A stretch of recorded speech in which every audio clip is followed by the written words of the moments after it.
Class 8 Bihar board social science यानी सामाजिक विज्ञान में इतिहास की पुस्तक हमारे अतीत भाग तीसरा, जिसमें चैप्टर नंबर है 7वां महिलाएं जाति एवं सुधार। ये जो चैप्टर है महिलाएं जाति एवं सुधार, ये मुख्य रूप से 19वीं सदी में भारतीय समाज में महिलाओं की जो स्थिति होती थी, दैनिक स्थिति पे चर्चा करता है, जिसमें विभिन्न प्रकार के समाज सुधारक राजा राम मोहन राय, ईश्वरचंद्र विद्यासागर, ज्योतिबा राव फुले, इन समाज सुधारकों ने अपना योगदान दिया कि शिक्षा, विधवा विवाह को बढ़ाना, सती प्रथा को कम करना, यानी जितने भी कुप्रथाएं थी और समाज में भेदभाव था उनको ये ख़त्म करने का इन लोग प्रयास किए। तो आइए इस चैप्टर का हम सारे अभ्यास के प्रश्नों को हल करते हैं। तो हमें इसमें टोटल 10 सवाल हल करने हैं। पहला सवाल देखिए क्या है, निम्नलिखित लोगों ने किन सामाजिक विचारों का समर्थन और प्रसार किया। तो यहाँ पे आप देख रहे हैं ये सारे क्या है, समाज सुधारक हैं जो 19वीं सदी के हैं, जिसमें से देखिए पहला है राम मोहन राय, यानी राजा राम मोहन राय। इन्होंने भारतीय समाज के लिए क्या किया, ठीक है, वो हमें बताना है। इनका सामाजिक विचार क्या था। देखिए राजा राम मोहन राय ने ब्रह्म समाज की स्थापना की और सती प्रथा का अंत किया, ठीक है, 1929 में। तो हमें लिखना है राम मोहन राय, ब्रह्म समाज की स्थापना, सती प्रथा का विरोध। दूसरा है दयानंद सरस्वती। देखिए स्वामी दयानंद सरस्वती का जो मुख्य काम रहा, विधवा विवाह का समर्थन किया, ठीक है, और आर्य समाज की स्थापना की। ये दो काम उन्होंने किए। तो हमें लिखना है आर्य समाज की स्थापना, विधवा विवाह का समर्थन। तीसरा है वीरेशलिंगम पंतुलु। इनका काम हमें बताना है। देखिए स्वामी दयानंद सरस्वती के साथ इन्होंने भी, वीरेशलिंगम पंतुलु ने भी विधवा विवाह का इन्होंने भी समर्थन किया। तो इनका यही मुख्य काम रहा, विधवा विवाह पुनः विवाह, ठीक है, विधवा पुनः विवाह। इनके बारे ये काम आपको लिख लेने हैं। अगला देखिए है समाज सुधारक ज्योतिबा राव फुले। अगला समाज सुधारक है ज्योतिराव फुले। तो इनका काम रहा समाज में भेदभाव, छुआछूत को ख़त्म करना और सत्य शोधक समाज की स्थापना। ये दो काम इन्होंने किए।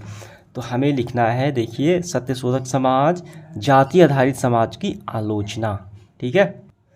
अगला है पंडिता रमाबाई। इनका काम हमें लिखना है। देखिए पंडिता रमाबाई का जो मुख्य काम है, विधवा गृह की स्थापना इन्होंने किया, ठीक है, यानी महिलाओं के जो शोषण अत्याचार हो रहे थे उनका ये न्याय करने के लिए विधवा गृह की स्थापना। और दूसरा इन्होंने काम किया, महिला अधिकार की बात की, उनको अधिकार दिलाया महिलाओं को। तो हम लिखेंगे पंडिता रमाबाई, महिला अधिकार, विधवा गृह की स्थापना। अगला है पेरियार। इनके बारे में लिखना है। देखिए समाज में इनका क्या योगदान रहा है। इन्हें रामा स्वामी नायर यानी पेरियार बोला जाता है। पहला इन्होंने काम किया, अछूतों के लिए, अपने स्वाभिमान के लिए खुद लड़ा, यानी अछूतों के लिए इन्होंने लड़ाई की, ठीक है, उनके अधिकार के लिए, यानी स्वाभिमान आंदोलन शुरू किया। आपको ऐसे लिखना है, अछूतों के लिए स्वाभिमान आंदोलन इन्होंने शुरू किया। दूसरे में आपको लिखना है पेरियार हिंदू वेद पुराणों के कट्टर आलोचना इन्होंने की, ठीक है। अगला है मुमताज़ अली। देखिए महिलाओं के शिक्षा के लिए ईश्वरचंद्र विद्यासागर और दूसरे व्यक्ति हैं मुमताज़ अली। ये दो व्यक्ति महिलाओं के शिक्षा के लिए ये अग्रसर थे। तो इनका हमें लिखना है देखिए मुस्लिम लड़कियों की शिक्षा। और अगला जो हमारा है ईश्वरचंद्र विद्यासागर, महिला शिक्षा, ठीक है, इन्होंने ये काम किया। इस तरीके से ये प्रश्न क्रमांक पहला हमारा समाप्त हुआ। देखिए दूसरे सवाल में हमें क्या करना है, निम्नलिखित में सही या गलत हमें बताना है। जो स्टेटमेंट दिया गया है वो सही है कि गलत है वो बताना है। देखिए पहला है, जब अंग्रेज़ों ने बंगाल पर कब्जा किया, अधिकार कर लिया बंगाल पर, तो उन्होंने विवाह, गोद लेने, संपत्ति अधिकार, ठीक है, उत्तराधिकारी आदि के बारे में नए कानून बना दिए। बिल्कुल सही बात है, ये स्टेटमेंट बिल्कुल सही है। देखिए अंग्रेज़ों ने जब बंगाल पर अधिकार किया तो बहुत सारे कानून बना दिए, ठीक है, जैसे कि रेगुलेटिंग एक्ट हो गया, बंगाल सती प्रथा का अंत हो गया, ठीक है, चार्टर्ड एक्ट हो गया, रॉलेक्ट एक्ट हो गया, भारतीय प्रेस अधिनियम हो गया। इस सारे कानून और इसके साथ साथ बहुत सारे कानून उन्होंने बना दिया अंग्रेजों ने। बिल्कुल स्टेटमेंट सही है। ख नंबर, समाज सुधारकों को सामाजिक तौर तरीके में सुधार के लिए प्राचीन ग्रंथों से दूर रहना पड़ता था। ये बिल्कुल गलत है। ठीक है। तो प्राचीन ग्रंथों को पढ़ना पड़ता था, देखना पड़ता, समझना पड़ता था तौर तरीक़ों के बारे में। ये स्टेटमेंट गलत हो गया। ग नंबर, सुधारकों को देश के सभी लोगों का पूरा समर्थन मिलता था, बिल्कुल गलत है। समाज में कुछ ऐसे भी लोग थे जो ये नहीं चाहते थे सुधार, तो उनका विरोध भी सामना करना पड़ता था, समर्थन नहीं मिलता था। ये स्टेटमेंट गलत है। बाल विवाह निषेध अधिनियम 1829 में पारित किया गया, बिल्कुल सही है। देखिए यहाँ पे बाल विवाह का नियम 1829 में ये पारित हुआ था। देखिए पहले क्या होता था कि देखिए 8 वर्ष साल की दुल्हन ये रही, तो यहाँ पे 18 साल से नीचे की जो लड़कियाँ होती, 20% से ज़्यादा लड़कियों की शादी 18 वर्ष के नीचे कर दी जाती थी। तो ये अधिनियम होने के बाद जो लड़कों की उम्र 18 साल कर दी गई और लड़कों की 21 साल और लड़कियों को 18 साल कर दी गई, ये बाल विवाह अधिनियम के द्वारा 1929 में। अब इसके बाद देखिए हमारा सब्जेक्टिव प्रश्न प्रारंभ हुआ 3 से 10 तक।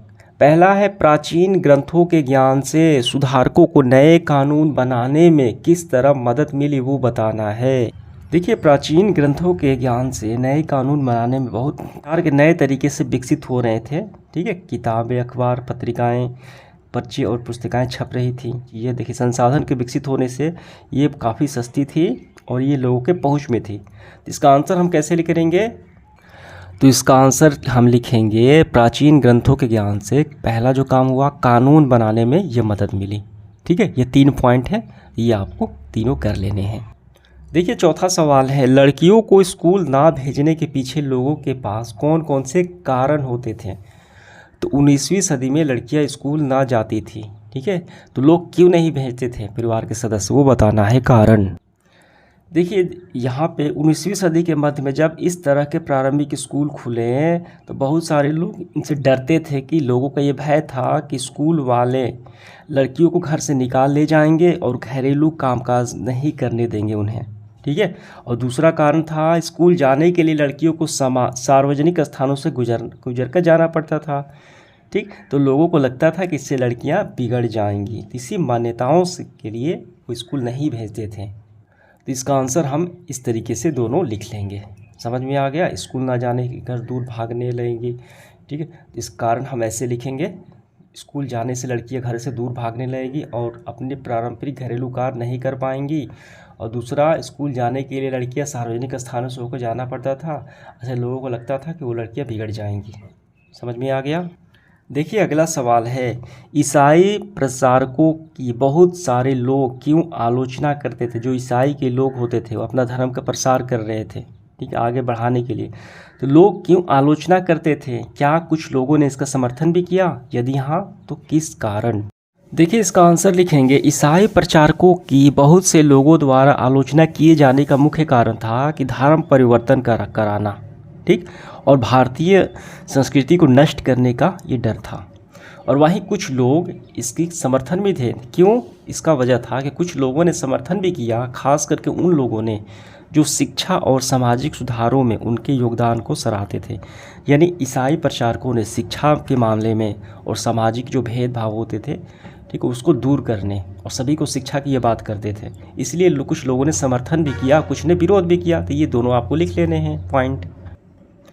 देखिए अगला जो हमारा सवाल है 6, अंग्रेज़ों के काल में ऐसे लोगों के लिए कौन से नए अवसर पैदा हुए जो निम्न मानी जाने वाली जातियां संबंधित थे? तो अंग्रेज़ों के समय निम्न जातियों के जो लोग होते थे तो कौन कौन से काम किए गए, ठीक है, ताकि वो आगे बढ़ सके, कौन से अवसर उन्हें दिए गए वो बताना है हमें। तो इसका आंसर लिखेंगे, देखिए 3 है, 19वीं सदी में ईसाई प्रचारकों आदिवासी समूह के निचली जातियों के लिए बच्चों के लिए स्कूल खोले गए। ईसाई जो प्रचारक होते वो खोले गए, ठीक है, उनके द्वारा शहरों में रोज़गार के नए नए अवसर सामने आ रहे थे, जैसे कि पार्क, मकान, पार्क, सड़कें, नलियाँ, बाग, रेलवे लाइन, स्टेशन आदि का निर्माण की आवश्यकता, मजदूरों की आवश्यकता थी। तो इसी कारण इन कामों में शहर जाने वाले बहुत सारे निम्न जातियों के लोग थे, इन्हें काम मिल गया। तीसरा है, बहुत सारे लोग जो है असम, मॉरिशस, ठीक है, त्रिनिदाद और इंडोनेशिया आदि स्थानों बगान में काम करने के लिए जा रहे थे, उनको अवसर दिया गया। ये 3 पॉइंट हो गए। 7 नंबर देखिए, ज्योतिबराव और अन्य सुधारकों ने समाज में जातीय असमानताओं को आलोचनाओं को किस तरह सही ठहराया? तो देखिए पहले व्यक्ति थे ज्योतिराव और दूसरे थे पेरियार, देखिए ये 2 व्यक्ति थे, तो इनका पॉइंट हम ये 4 आपको लिख लेना है, ठीक है। इसके बाद देखिए 8वां, फुले ने, ज्योतिराव फुले ने अपनी पुस्तक गुलामगिरी को, गुलामों की आज़ादी के लिए चल रहे अमेरिकी आंदोलन को समर्पित क्यों किया? तो इसका आंसर हम यहाँ से करेंगे। 1873 में फुले ने गुलामगिरी यानी गुलामी नामक एक पुस्तक लिखी, ठीक है। ये पूरा लिखते हुए अमेरिकियों को समर्पित किया, जिन्होंने गुलामों के मुक्ति दिलाने के लिए संघर्ष किया। इस तरह उन्हें भारत के निम्न जातीय और अमेरिकी के कालों के गुलामों की दुर्दशा को एक दूसरे से जोड़ दिया, यानी उनकी दशा को दिखाने के लिए। समझ में आ गई, जो नीची जातियाँ होती थी। देखिए अगला जो सवाल है 9 नंबर, मंदिर प्रवेश आंदोलन के जरिए जो भीमराव अंबेडकर थे क्या हासिल करना चाहते थे? देखिए पहले समय में 19वीं सदी में अछूत बहुत ज़्यादा माना जाता था। स्वर्ण जो ऊंचे जात के लोग होते थे निम्न जात के लोगों के साथ भेदभाव करते थे, उन्हें मंदिर आने जाने से मनाही होती थी। इसका आंसर लिखेंगे अंबेडकर एक महार परिवार से पैदा हुए थे। बचपन में उन्होंने इस बात को बहुत नज़दीक से देखा था कि रोज़ाना की ज़िंदगी में जातीय भेदभाव और पूर्वाग्रह क्या होता है, ठीक है। पूर्वाग्रह का मतलब होता है जो लोग पहले से इनके विचार में ये जैसे रूढ़िवादी प्रवृत्तियाँ उनके दिमाग में बैठ जाती है, ठीक है। तो पूर्वाग्रह ये क्या होते थे, ये पहले से देख चुके थे। फिर यहाँ तक आपको करना है, फिर आपको यहाँ से करना है। सन 1927 में अंबेडकर ने मंदिर प्रवेश आंदोलन शुरू किया, जिसमें महार जाति के लोगों ने बड़ी संख्या में हिस्सा भी लिया, ठीक। ब्राह्मण पुजारी इस बात पर बहुत आग बबूला हुए कि दलित भी मंदिर के जलाशय का पानी इस्तेमाल कर रहे हैं, यानी उनका पूर्वाग्रह बने बनाए जो रीतियाँ सब उसको तोड़ने का काम किया अंबेडकर साहब ने, ठीक है। तो इस तरीके से ये आपको पूरा यहाँ तक कर लेना है, जैसे मैंने आपको बताया पहले आपको यहाँ तक, ठीक, उसके बाद फिर यहाँ तक इसका आंसर हो गया। देखिए 10 नंबर सवाल है, ज्योतिराव फुले और रामास्वामी नायडू राष्ट्रीय आंदोलन की आलोचना क्यों करते थे? जो हो रहे थे राष्ट्रीय आंदोलन, 2 ही लोग थे ये विरोध कर रहे थे, ठीक है। और इसका देखिए तो ये 7 नंबर सवाल भी वैसे ही है, इनके बारे में ही है। क्या उन्हें आलोचनाओं ने राष्ट्रीय संघर्ष की किस तरफ मदद मिली, ये हमें बताना है 10 नंबर। देखिए इसका आंसर काफ़ी सरल है, हम ऐसे लिखेंगे ज्योतिबा फुले और रामास्वामी नायडू, इन्होंने पेरियार नाम से भी जाना जाता है, ठीक है।